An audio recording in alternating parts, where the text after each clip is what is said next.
As I've said before, whites consume black media. More than blacks consume black media. That's why whites bought BET so that they can market black people to whites to make money. Whites love to complain about how blacks have their own network. Yeah, we used to have our own network. Now, it's a white-run network. Another race controls media that's allegedly for us. Do you want to be in that position, white people? No, you don't. You pretend to be by saying that a religious group made mostly of your race allegedly controls the media. But we all know that's a fucking farce. Now, the question is, the real question that is why? Why is it that Kendrick Lamar shows are full of whites? Why is it that Dead Prez shows are full of whites? All those revolutionary shows are full of whites. You go on whites racist sites like Chimp Out, N-Word Mania. They got lyrics to songs that black people don't even know about. Black people ain't listening to the Menace Clan, but whites know all the words. Why? Because they want to know how you think at all times, what you're doing, where you're going, why you're going there. That's why they made this movie about Fred Hampton. Well, nobody talking about Fred Hampton. Black people don't know shit about Fred Hampton. All they know about Fred Hampton is he was a Black Panther and he got killed. I'm one of the few people that actually talked about him and what he did. It's like I'm one of the few people that talked about Marcus Garvey and what he did.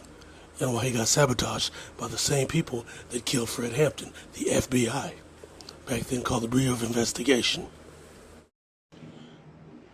And what the FBI will do, as well as groups like the ADL, Homeland Security, state and local law enforcement, and even individual cops who are holding a grudge, or corporations using cops and these other apparatuses. They'll basically take your information or make up some information about you, and they'll spread it online, or they'll build a fake profile, like a fraudulent profile of you. And then they'll get other people online that recruit them, like, hey man, you want to work from home? And get that kind of guy out there, basically helping them.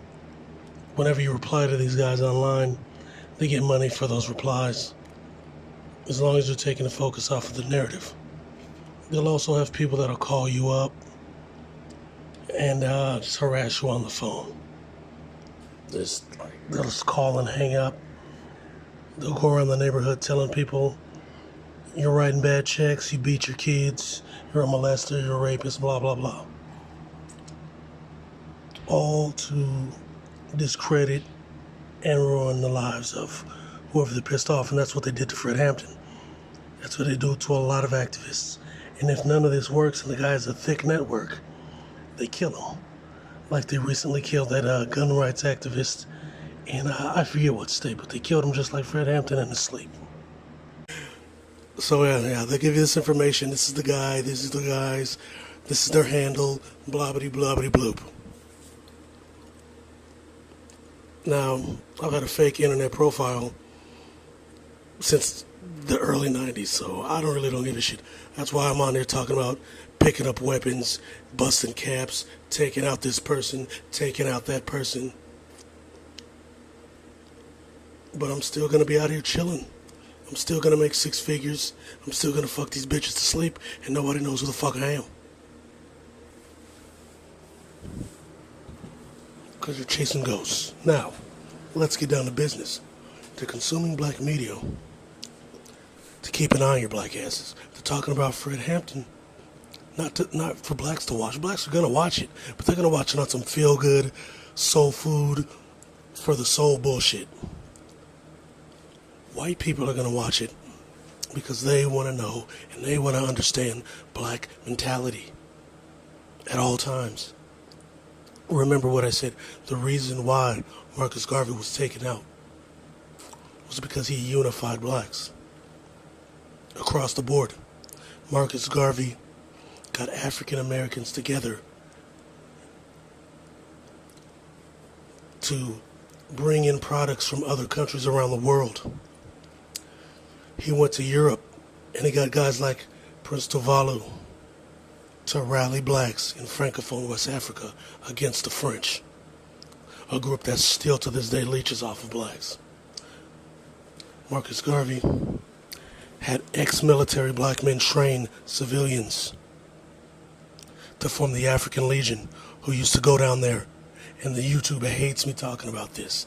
They recently got another video where I was talking about this, so this video will probably be gone too, but I'm going to keep saying it.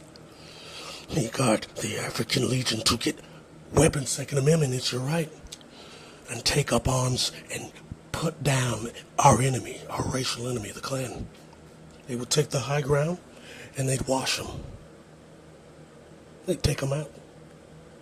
The whites don't like you thinking like that. They like think, oh Lord, I was scared of the white man way down south. That's what they like you to think.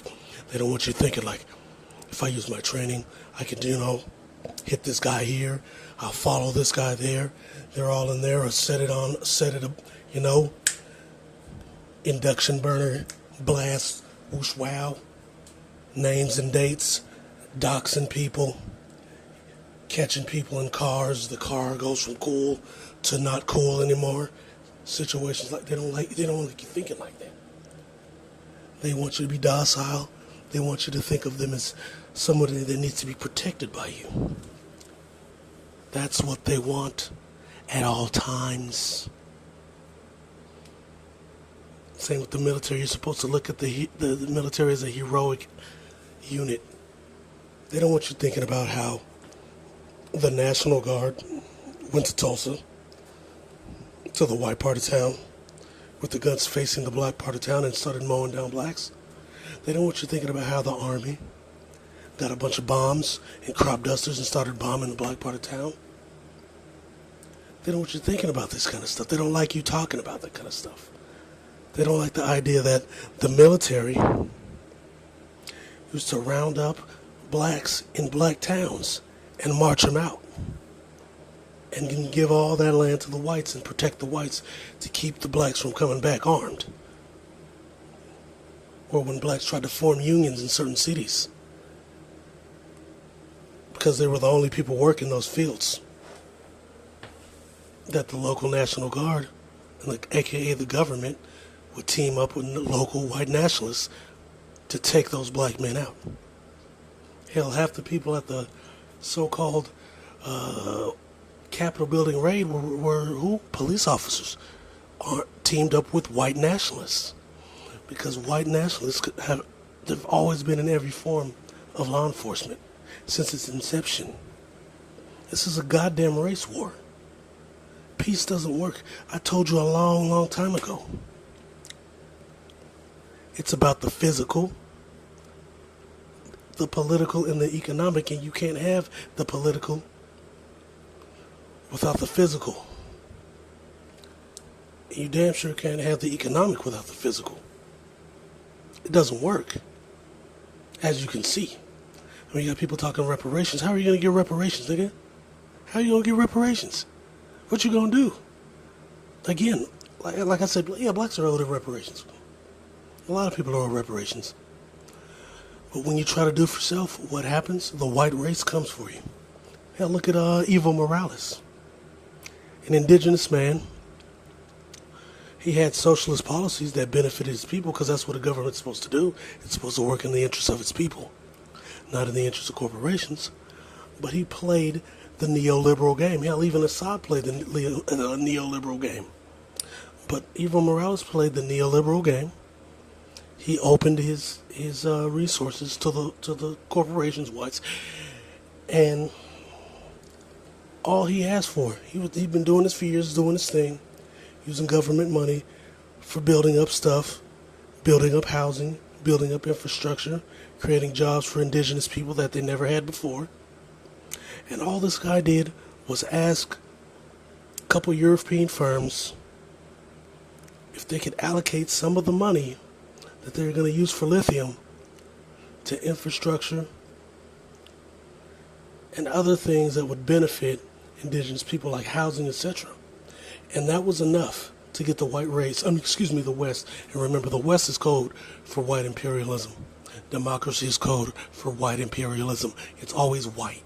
Always white. W-H-I-T-E. European, Western white, largely centralized around the Anglo-Saxon. That's what it's always about. And they took his ass and chased him to Mexico. Now they got another guy in there that's similar to him, but he's not gonna do any of that shit. It's gonna be like Preval in Haiti after they got rid of Aristide. Aristide was building up Haiti.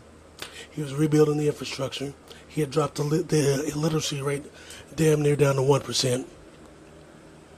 They got him out of there, canceled his bid for reparations against France, got rid of all the programs that were lowering the literacy rate, the illiteracy rate, and fixing the society. But since he was perceived to be similar to Aristide, it kept the people pacified. So the guy who was replacing Evo Morales is from the same party, but he's going to benefit the whites, and he's going to keep the indigenous people pacified. That's the name of the game. And that was the name of the game when they got rid of Garvey. Now, with Garvey, after they got rid of him, they knew a lot of black radicals would be out there, so they created groups like the Nation of Islam. The purpose of that group was to keep blacks pacified and keep an eye on radical blacks, like Clarence Smith, the ex-military guy. Remember, after World War I, they were going after black military men like it was open season on black military guys when they were coming back because they had that training and that knowledge. And it's all about preventing a black messiah that will A, unify blacks, and B, even more so, unify poor whites against the white supremacist oligarchs.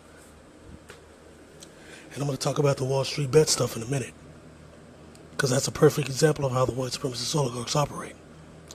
And they don't want people rallying against their system, because the whole entire system is beneficial to them. It's so that they can make money off of you, leech off of you, and you're not supposed to say anything. Fred Hampton, this is where he comes in. Fred Hampton was able to do that at the age of 21. His breakfast programs were seen by J. Edgar Hoover as a threat because they thought that he was going to indoctrinate black children against trusting the white supremacist government. And they thought he was going to unite poor whites against the white supremacist oligarchy that for years has fomented hate between the two groups ever since Wilmington.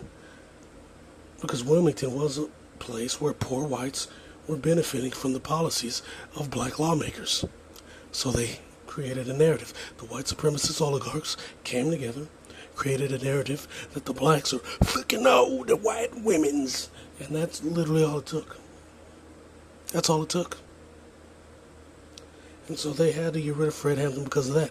You can't unify people against the white supremacist oligarchs. The white supremacist oligarchs are what it's all about. It's always been the white supremacist oligarchs. That's always been the end game. That's the target. That is the problem. Those guys are the problem. They're your enemy. They're behind the politicians. They're behind the corporations. They're behind the military. They're behind all of it. They're behind the wars.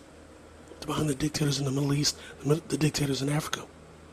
They're the guys that killed Patrice Lumumba, Sankara.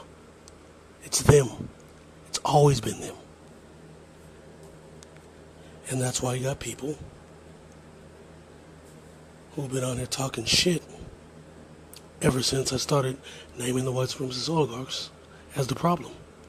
Or ever since they figured out what I was talking about. Because before, like I said, I always would just say the elite or the white man that actually matters. But when you talk about white supremacist oligarchs and then you start naming them, then you get targeted. And that's when they start going, hey man, we gotta watch this guy's videos, get this stuff off of here, because it's spreading hate. aka spreading white inconvenience. And that's a fact. It is. Bitch.